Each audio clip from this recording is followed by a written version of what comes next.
Do you regret the decision to put the programme on air? I regret the fact that it led to Dr. Kelly's death, and I've kind of lived with that remorse. I mean, it's real remorse. I mean, I wrote a rather cloying email to my boss quite early on in the inquiry saying, you know, that I said in train the events that led to a good man's death, and that is how I feel about it. So I regret that hugely. What I don't regret is putting on air a glimpse at the truth of that particular dossier, that particular part of the government's case for war, which of course unlocked a lot of other information and detail, and was part of a much bigger story. I mean, it wasn't the whole story by any means. It was a brief glimpse at one of the truths of the dossier. So I don't regret putting that on air. I think it's a great pity that Andrew got his first broadcast so seriously wrong. And that, in a sense, is where the trouble came from. He made 19 other broadcasts that day, which absolutely stuck to his script. So, yes, I regret the fact that these events led to the death of Dr. Kelly, but I don't regret putting the story on air.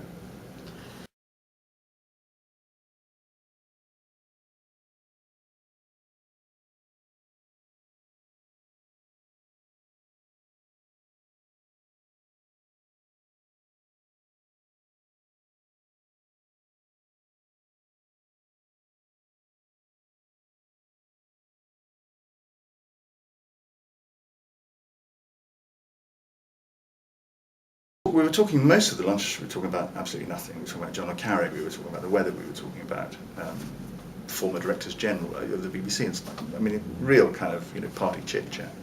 And I think it was John who kind of pitched in with, you know, trying to talk about the Iraq War, expecting, you know, a bit of a blank wall to come down, because that is what you expect, or something completely non-committal. And so it was quite a shock when Dearlove kind of, and I remember him sort of sitting back in his seat and, you know, saying, on any Cartesian analysis, and, you know, you don't use a phrase like that unless you intend the person hearing it, you know, to stick in their memory. So I think there was a little bit of forethought in this. You know, Iraq was not the main threat. The threats were Islamic fundamentalism in Iran and so on. And it takes a while for it to sink in, because you think, now hang on a minute, has he just said something that's quite important, or have I just misunderstood it? And so for a second or two, you know, your mind is kind of, what's he just said? And of course, one of the key arguments before the war was that Iraq was a unique threat, that it was real, that it was present, that it was in imminent danger, 45 minutes from doom, as one airline had reported it. And here was the you know, the head of British intelligence telling us that, well, actually Iraq wasn't the biggest threat. And pennies started to drop, and I started to think, well, yeah, I can't believe it, because we know that a year ago we were talking about 4 rogue nations, you know, suddenly we're talking about. So it took a while for it to drop. John, on the other side of the table from me, kind of leapt up in the way he does, because obviously he's more of a sort of hair trigger than I am. He's more used to it as in interviews, to sort of listening to the key phrase and going bang.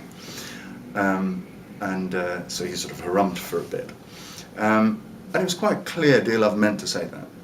It was quite clear Dearlove. He didn't back away from it, he didn't sort of resile from it or anything. So while that's gestating, the conversation goes on, and meanwhile, Nigel Inkster, who's sitting to my left, just asks, almost out of thin air, apropos of nothing, what would the reaction be in the media if all we could find were programmes, evidence of programmes, a paper trail? And I said, well, we'd laugh. And he said, well, I thought you'd say that. And that, to me, was him trying out the line that, oh, hang on, you know, when the dossier said, you know, there was an active and growing programme, well, actually, what there was it was all on paper, really. It didn't really exist in that real sense. We came away from the lunch, John and I, and we were sort of sitting in the back of the car, and we were very sort of puzzled. We thought, well, you know, what are we supposed to make of that? But, you know, were they trying to tell us something? Were they sharing with us something that they thought was, you know, the common knowledge in the defence institutes, and so, you know, was this kind of chat that was going on when these guys met with people from the Royal United Services Institute or the ISSS? So we were kind of puzzled about the whole thing, and so I said to John, well, look, you know, I don't know what's going to come of this. We've agreed we're not going to report any of this, so I'm going to just write a note of what I remember him saying. I'll show it to you and you can tell me whether you think that's what he said or not. So that's what we did. And then parked it. You know, as a programme editor, as a newspaper editor, you have hundreds of these conversations. And you never know when a bit of them might come in useful. So you just park this stuff. And of course, you know, 6 weeks later, it did form part of the reasoning behind me putting Gilligan on air.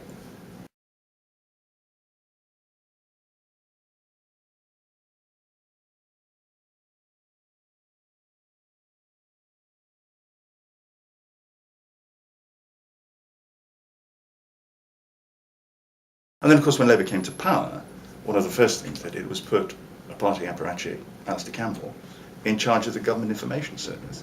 So, effectively, what had been apolitical government information became supervised as party political propaganda. So it was a very fundamental change, and all of those people who sort of tap the side of their nose and say, "Oh, 'twas ever thus," it really wasn't. You know, it was fundamentally different. Well, I mean, the row over Gilligan's first broadcast rumbled on like literally hundreds of other rows I'd had with Downing Street over the years. It was no different. And then, round about the end of June, so this is before Dr. Kelly has been outed in the press, it was clear that Campbell was switching up the gas. He wanted the temperature to rise. It was because he was getting a pasting in the Foreign Affairs Select Committee over another dossier. And the whole integrity of the government's case for war was starting to look rickety. And it was then, I think, the end of that week, that last week in June, the 25th, 6th, 7th of June, when you could see Campbell turning the gas up, you think, and starting to think, I started to think then, yeah, this is starting to get out of control. We hadn't lost the argument, but we were losing control of events. So it was then, really.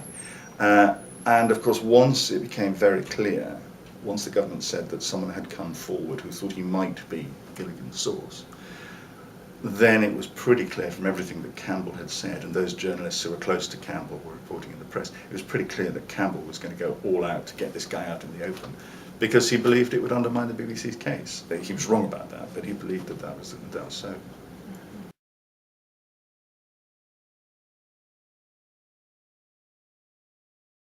I've never been able to get to the bottom of why Hutton didn't call me as a witness. And I've not really been able to get to the bottom of why the BBC didn't insist that I be heard as a witness. And of course, that absence has led to all sorts of conspiracy theories about how Hutton was nobbled. I don't believe he was nobbled. You know, how the evidence was skewed. I don't think it was skewed in any deliberate sense. I think it was skewed because Hutton made the wrong calls on some key. And at the beginning of the inquiry, Lord Hutton made it clear that he was going to look at all of the influences on Dr. Kelly and the people around him that caused the events that led to his death. And it seemed to me, I mean, I'm not a lawyer, but it seemed to me a failure in that duty, that he failed to look at any of the motivations Dr. Kelly might have had to speak to journalists, not just one journalist, several journalists, about the dossier and the rows that had gone on before it was published. So that was the first failure. It was a failure of, he failed Dr. Kelly, and I think that was the biggest scandal of the lot. I think he completely misread the way in which it was made absolutely certain that Dr. Kelly's name should come out into the public domain, which put the pressure on him, which he found in the end completely intolerable. I think he failed justice in the sense that by assuming certain things had happened before Gilligan's story went on air, and assuming certain things had happened during the production of the dossier, that meant not taking evidence that would have been material to those assumptions. So that was another failure. So, you know, one could go on. There's a long list. I think it was, I mean, when I took the report home with me and read it that evening, you know, I've read hundreds of these inquiry reports. You know, it's part of the job. You just do it as a matter of course. And it struck me what a very poor piece of work that report was. Not just because it personally criticised me, but because all of the avenues which by any rational look at the events should have been explored, Hutton didn't explore. Or at least he did explore when it came to the BBC, didn't explore when it came to